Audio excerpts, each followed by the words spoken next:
போங்காட்டம் ஆடி பிரியாணி வாங்கி கொடுத்த விஜயகாந்த். விஜயகாந்த் என்றாலே எல்லோருக்கும் நினைவுக்கு வருவது அவர் எப்போதும் மற்றவர்களை பற்றி யோசிப்பார் என்பதுதான். தன் கண்ணுக்கு தெரிந்து யாரும் பசியோடு இருக்கக்கூடாது, கஷ்டத்தோடு இருக்கக்கூடாது என நினைப்பவர் அவர். அதனால்தான் எப்போதும் தன்னால் முடிந்த உதவிகளை செய்து கொண்டே இருந்தார். நடிகர், தயாரிப்பாளர், நடிகர் சங்க தலைவர் என்பதையெல்லாம் தாண்டி ஒரு நல்ல இரக்க சுபாவம் கொண்ட தர்ம சிந்தனை கொண்ட மனிதராகத்தான் அவர் மக்களின் மனதில் இடம் பிடித்தார். அதற்கு காரணம் அவரின் சுபாவம்தான். மிகவும் எளிமையானவர், பந்தா செய்ய மாட்டார், எதையும் நேரடியாக சொல்லிவிடுவார், உள்ளொன்று வைத்து புறமொன்று பேச மாட்டார் என்பது அவரின் சிறப்பு. சினிமாவில் சரியான வாய்ப்புகள் இல்லாத நேரத்தில் பல அவமானங்களை சந்தித்து வளர்ந்தவர்தான் விஜயகாந்த். உணவில் கூட பாகுபாடு இருப்பதை பார்த்து கோபப்பட்டவர் அவர்.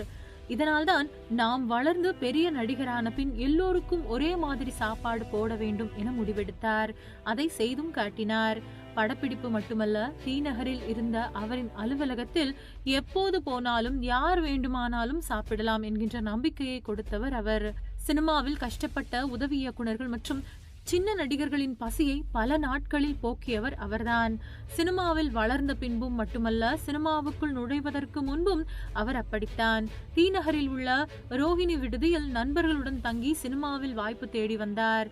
அந்த விடுதியில் சீட்டாட்டம் மிகவும் பிரபலம். விஜயகாந்தும் சீட்டு விளையாடுவார். யாருக்கும் தெரியாமல் சில கார்டுகளை கீழே வைத்திருப்பாராம். அதை எடுத்து வெற்றி பெற்றது போல காட்டி பணத்தை வாங்கி விடுவாராம். அந்த பணத்தை அங்கிருக்கும் தனது நண்பர்களுக்கு பிரியாணி வாங்கி கொடுக்க பயன்படுத்துவாராம். இது போல பல நாட்கள் செய்திருக்கிறாராம். திரையுலகில் நடிகர் வடிவேலுவுக்கும் விஜயகாந்துக்கும் இடையே எழுந்த மோதல் குறித்து எல்லோருக்கும் தெரியும். சின்ன கவுண்டர் படத்தில் வடிவேலுவை நடிக்க வைக்க வேண்டாம் என கவுண்டமணி கூறிவிட்டாராம்.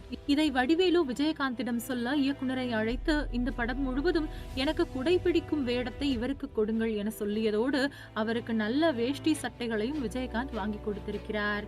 ஆனால் சில காரணங்களினால் விஜயகாந்த் மீது கோபம் கொண்ட வடிவேலு வேண்டுமெனவே விஜயகாந்த் வீட்டின் எதிரே வீடு வாங்கினார். ஒரு நாள் காரை நிறுத்துவது தொடர்பாக விஜயகாந்த் ரசிகர்களுக்கும் அவருக்கும் இடையில் எழுந்த வாக்குவாதம் சண்டையில் முடிந்து காவல் நிலையம் வரை சென்றது. இதனைத் தொடர்ந்து விஜயகாந்தை வடிவேலு படுமோசமாக விமர்சித்தார். அவரை திட்டுவதற்காகவே திமுக கட்சிக்காக பிரச்சாரம் செய்ய சென்றார். சென்ற இடமெல்லாம் விஜயகாந்தை திட்டியும் நக்கலடித்தும் தனது வஞ்சத்தை தீர்த்து கொண்டார். ஆனால் வடிவேலு பற்றி விஜயகாந்த் எந்த இடத்திலும் பேசியதில்லை. வடிவேலு நடந்து கொண்ட விதம் திரையுலகில் பலருக்கும் பிடிக்கவில்லை. கொஞ்சம் கொஞ்சமாக வடிவேலு வாய்ப்புகளை இழந்தார்.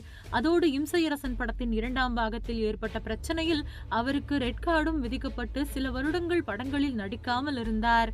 அதன்பின் நாய் சேகர் ரிட்டர்ன்ஸ் படம் மூலம் ரீஎன்ட்ரி கொடுத்தார். ஆனால் அப்படம் ஓடவில்லை.